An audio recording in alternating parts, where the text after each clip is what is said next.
उसका मकसद बहुत बड़ा है।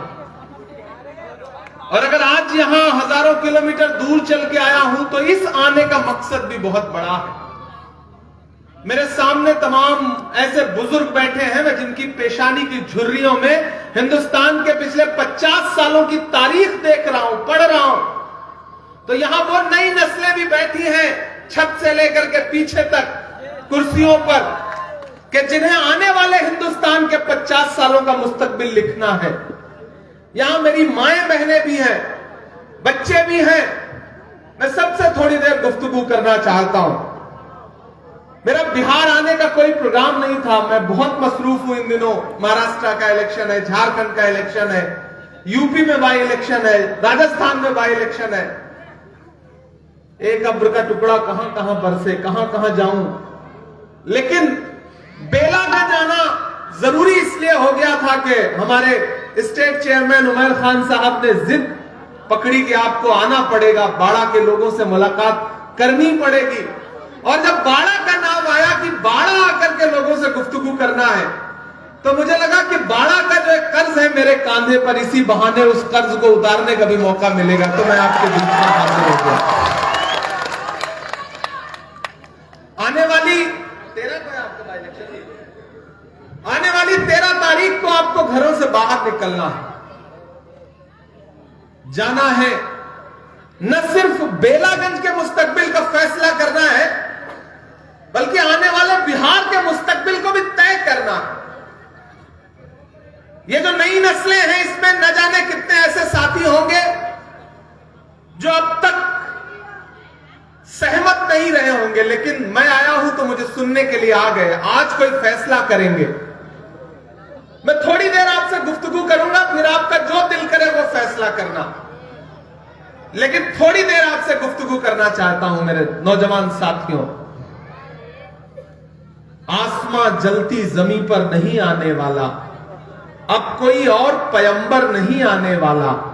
प्यास कहती है चलो रेत निचोड़ी जाए, अपने हिस्से में समंदर नहीं आने वाला।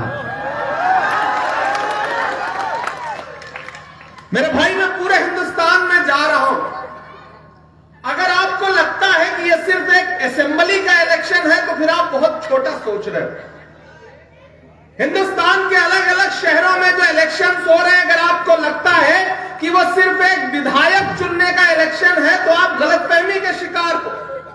याद करो, अभी महज 3 महीने 4 महीने गुजरे हैं, 5 महीने गुजरे हैं, जब पूरे हिंदुस्तान में आप सारे लोग हिंदुस्तान के आईन को बचाने की लड़ाई लड़ रहे थे। लोकसभा इलेक्शन में आप लड़ रहे थे मुसलसल।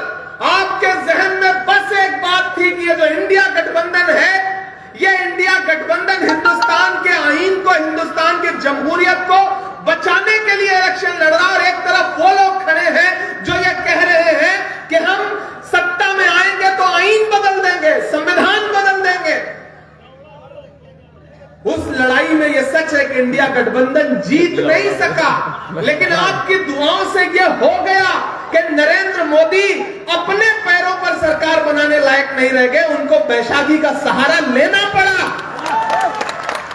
जो 400 पार का नारा लगा रहे थे, वो 240 पे सिमट गए। और वो 2 बैसाखियां जिन पे आज नरेंद्र मोदी की हुकूमत टिकी हुई है, एक आपके सूबे से है वो बैसाखी, एक आंध्र प्रदेश से है, एक चंद्रबाबू है, एक नीतीश बाबू है। दोनों के पुराने भाषण उठा के देखिए, चंद्रबाबू नायडू के भी और नीतीश जी के भी। तो उन्होंने अपने अपने भाषणों में नरेंद्र मोदी को क्या नहीं कहा है। बीजेपी का फुल फॉर्म एक टाइम पे नीतीश जी क्या बताते थे? बहुत झूठा पार्टी, बड़का झूठा पार्टी। आज किस तरह मुझे हैरत हो रही है कि नीतीश कुमार जी कभी जाके हाथ पकड़ लेते हैं, और अभी एक कार्यक्रम में मैंने देखा एक नेता का पैर छू रहे थे जो उनसे उम्र में कम है। बेलागंज वालों, आपको क्या लगता है कि भाजपा जिस लड़ाई को सामने से नहीं जीत पाती, उस लड़ाई को लड़ने के तरीके बदलती है। और इस बार भाजपा ने अपना तरीका बदला है। एक साहब नए प्लांट किए गए आपके सूबे में,